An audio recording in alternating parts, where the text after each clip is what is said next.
Hey everyone, welcome to Raj economics and commerce classes. मैं हूं नीरज कुमार और आज मैं फिर से आप लोगों के बीच आ गया हूं एक नए टॉपिक को लेकर के, जिसमें हम लोग देखेंगे एलएम कर्व का न्यूमेरिकल प्रॉब्लम। ठीक है, पिछला वीडियो आईएस कर्व का न्यूमेरिकल प्रॉब्लम किए थे, आज एलएम कर्व का न्यूमेरिकल प्रॉब्लम करेंगे।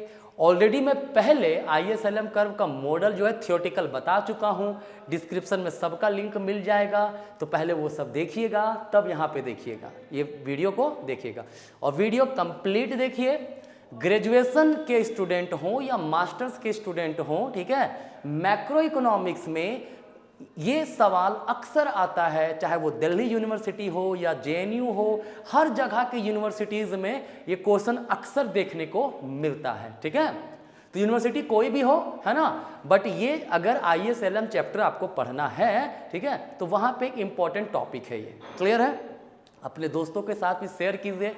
मैं देखता हूँ अक्सर, मैं वीडियोस को जब एनालाइज करता हूँ तो देखता हूँ कि बहुत सारे ऐसे व्यूअर्स हैं जो सब्सक्राइब नहीं करते हैं। ठीक है, देखिए सब्सक्राइब कीजिए, इससे कहीं ना कहीं थोड़ा बहुत मुझे भी हेल्प मिलेगा। ठीक है, तो चलिए मैं फिलहाल एलएम कर्व का डेरिवेशन समझता हूँ। ठीक है, देखिए एलएम कर्व में थ्योरेटिकली तो बता ही चुके, एलएम कर्व का मतलब क्या है। एल का मतलब लिक्विडिटी प्रेफरेंस, जिसको डिमांड फॉर मनी कहते हैं, ये क्या है, डिमांड फॉर मनी कहते हैं, है ना। और एम क्या हो गया, एम हो गया क्वांटिटी ऑफ मनी या तो सप्लाई ऑफ मनी कहते हैं। ठीक है, तो एलएम कर्व बेसिकली डेराइव होता है, कैसे डेराइव होता है, डिमांड फॉर मनी और सप्लाई ऑफ मनी के इक्विलिब्रियम पॉइंट से।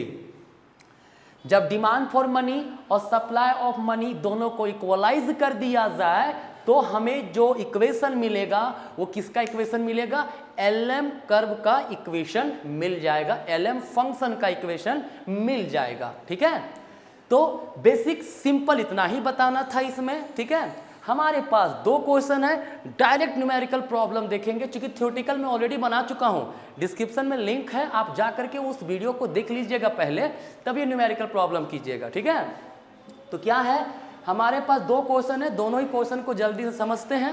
पहला क्या कहता है, पहला कहता है मनी डिमांड का ये फंक्शन है, क्या है, 0.4y माइनस 80i। ठीक है, y इनकम को रिप्रेजेंट कर रहा है, i रेट ऑफ इंटरेस्ट को रिप्रेजेंट कर रहा है, ms जो है, ms क्या है, मनी सप्लाई 1200 है। ठीक है, 1200 है, राइट।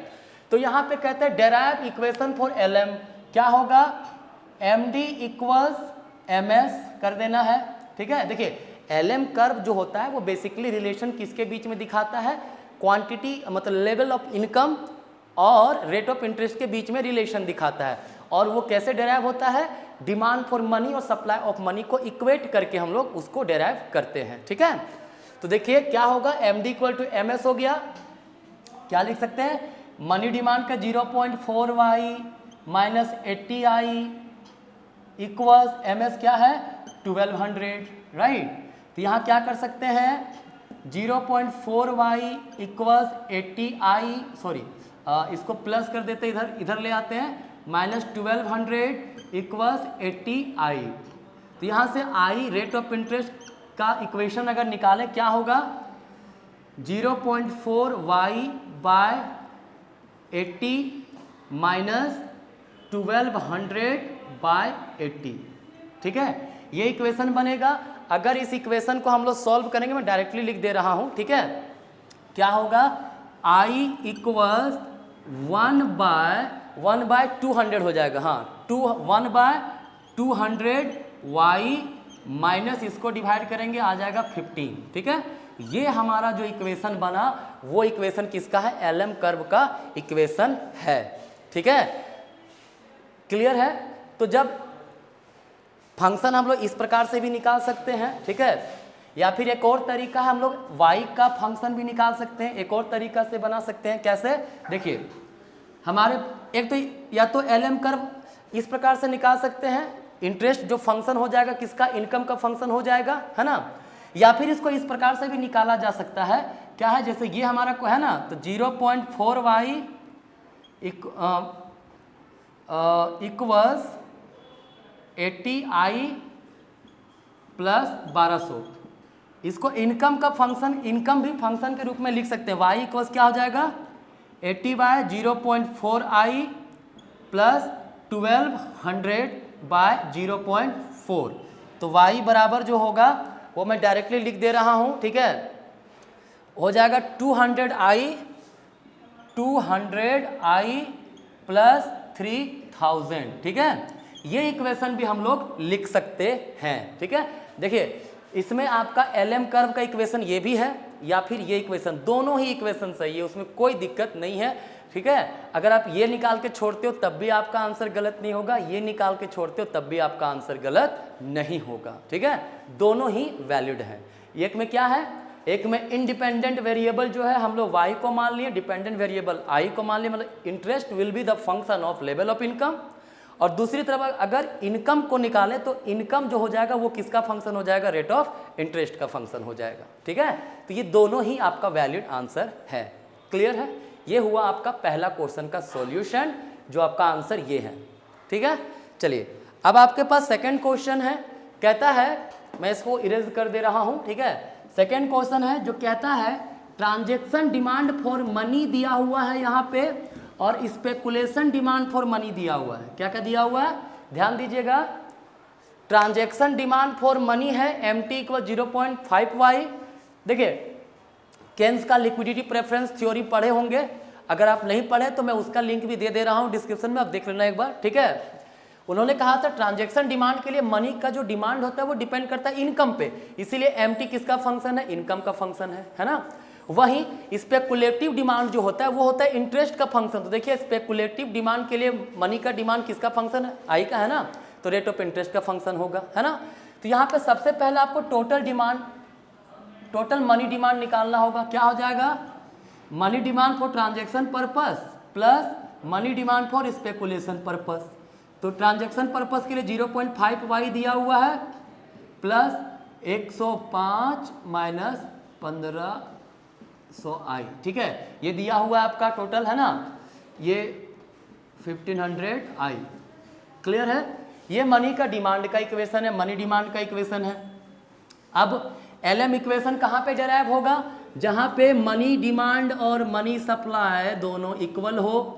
तो मनी डिमांड का equation 0.5y plus 105 minus 1500i equals money supply कितना दिया हुआ है, 150 दिया हुआ है, ठीक है। तो इसको हम लोग क्या कर सकते हैं, 0.5, देखिए i के रूप में निकालेंगे तो क्या करेंगे, 0.5y प्लस 105 माइनस 150 इधर ले आए इक्वल्स 1500i।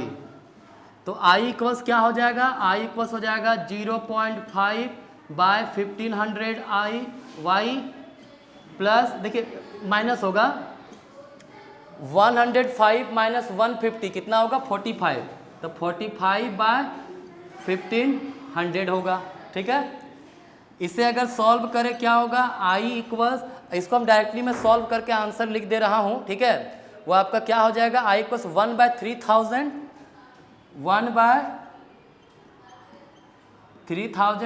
y माइनस 3/100 क्या होगा 3/100।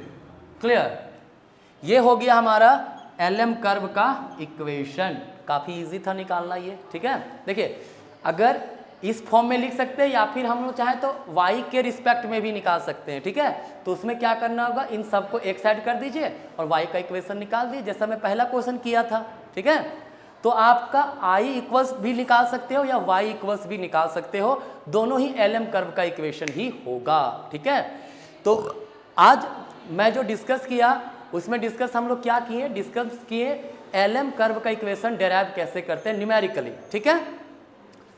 नेक्स्ट जो वीडियो होगा उसमें IS कर्व और LM कर्व दोनों का इक्विलिब्रियम पॉइंट निकालेंगे। देखिए LM कर्व जो है ना वो रिप्रेजेंट करता है मनी मार्केट इक्विलिब्रियम, ठीक है। IS curve product market equilibrium.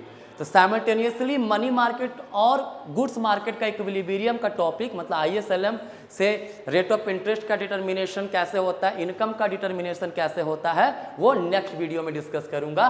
तो कृपया करके बने रहें, ठीक है। और जो भी वीडियोस अब मैं अपलोड करता हूँ, कृपया करके लाइक कीजिए, शेयर कीजिए, ठीक है। और चैनल सब्सक्राइब नहीं किए तो ज़रूर सब्सक्राइब कर लीजिए। धन्यवाद।